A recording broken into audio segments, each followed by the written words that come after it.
remember the first time you watched or read Harry Potter? It's a timeless masterpiece that has raised and will continue to raise generations. Harry Potter is not just a series of movies, books, and games. It's a global cultural phenomenon that has united millions of people worldwide. Recently, my girlfriend and I decided to rewatch all the parts. And while watching, I thought it would be cool to recreate iconic scenes in a game engine.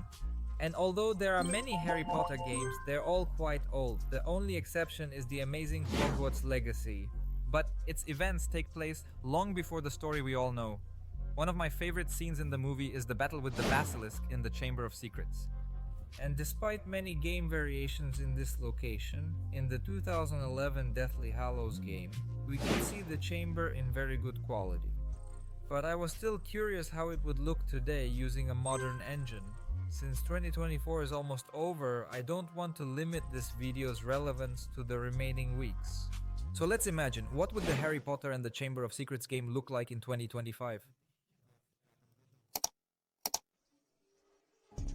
I started creating a layout of the chamber using movie frames as a reference. Since the scene is quite simple, this time I did everything directly in the engine using Boolean operations. First, I made an approximate layout from primitives, then gradually began adding details. When the sketch was ready, I opened Blender and started modeling the snakes standing in rows. And even though it's a rather large object, they're still in semi-darkness, so I didn't delve too much into details. This is the result I got. What really draws attention is the huge head of Slytherin, so I didn't skimp on details here.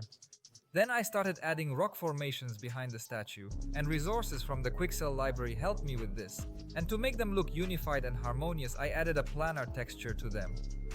Next, I added texture to the statue itself, and this is how its final appearance looks, though in the end I decided to add a bit of lichen. After that, I opened Blender again to create stalactites, and even though I made them very quickly, this small detail perfectly adds an ancient atmosphere and looks harmonious in the scene. Rewatching the movie, I thought for a long time about where the light sources in the scene come from. In the location with Salazar's head, it's clear they even lit a spotlight in the movie. But the alley with the snakes seemed quite dark. In the movie frames, I saw that light comes from these stock channels, so I decided to do the same. I made holes in the wall for the channels themselves, then created this metal grate and placed it in position. After adding light sources, it still seemed insufficient, so I created an animated material that mimics the reflection of light from water. With it, the scene looks much more interesting. And of course, it's time to start creating Harry Potter himself. Since there's always catastrophically little time to create videos, I'm always looking for tools that help optimize various processes. I came across the Face Builder add-on for Blender, which creates a 3D face model based on photos with quite clean topology. I just had to find 2 photos of Harry, one face and profile. Though the more the better. I simply placed control points along the photo's contour, and the add-on created a 3D face model with a ready texture. But along with everything, the texture will also have the hair that was in the photo, but fortunately, it can easily be removed using the Character Creator program and the Headshot plugin, which together cost 40,000 rubles. And at such moments, I realized that Photoshop skills shouldn't go to waste. It's simpler and cheaper to shave Harry Nallas.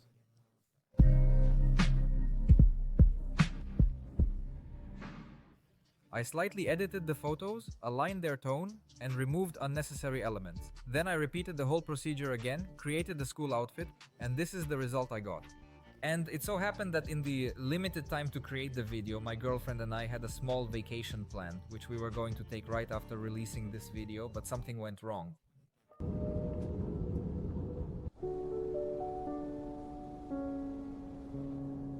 But work shouldn't stop, so on the trip I worked on creating the basilisk. Honestly, I don't have much experience in sculpting, so you could say that many things in this video I'm doing for the first time, but the creation process in the time-lapse looks mesmerizing.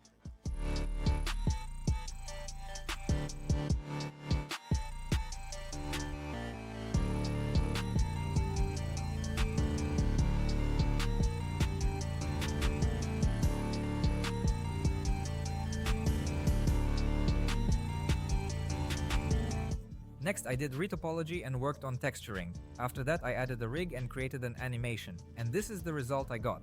Then it seemed to me that one scene from the Chamber of Secrets wasn't enough, so I decided to recreate Harry and Ron's flight in the car over London when they couldn't get onto the platform. I found a 3D model of the car, it's a Ford Anglia. To accurately convey the scene, I created a cage with Harry Hedwig aka Buckley and placed it in the back seat. There wasn't enough time to create Ron, so I just changed Harry's hair color to red. In the context of the scene, it won't be noticeable. Then I added the car's license plates as in the movie and wrote the logic for the flight. Done. Next, I needed to create the location of the entire London, and since flying a car happens at quite a high altitude, a couple of streets won't suffice here. But how to do all this without spending much time? That's where Cesium came to my aid. It's a platform for creating 3D maps and visualizing geospatial data. In simple terms, the whole globe is in your game engine. I installed a plugin, which is available for free on the new marketplace fab.com, and you'll only need a Google Maps API key. Next, we find the coordinates of the location we need and simply insert them into Unreal. Then I added clouds, adjusted the lighting, and gave it a cinematic color grade. At one point, I got so absorbed just flying around the city that I completely forgot this was a Harry Potter remake, not Microsoft Flight Simulator. For the full picture, there's one last step. There's one very important thing. If the series of Harry Potter videos takes off, I plan to recreate many more iconic scenes in the future. So by liking and commenting, you help promote this video. And don't forget to subscribe. Bogdan, could you please compose a Harry Potter soundtrack, but in a modern style? You're magical, Harry.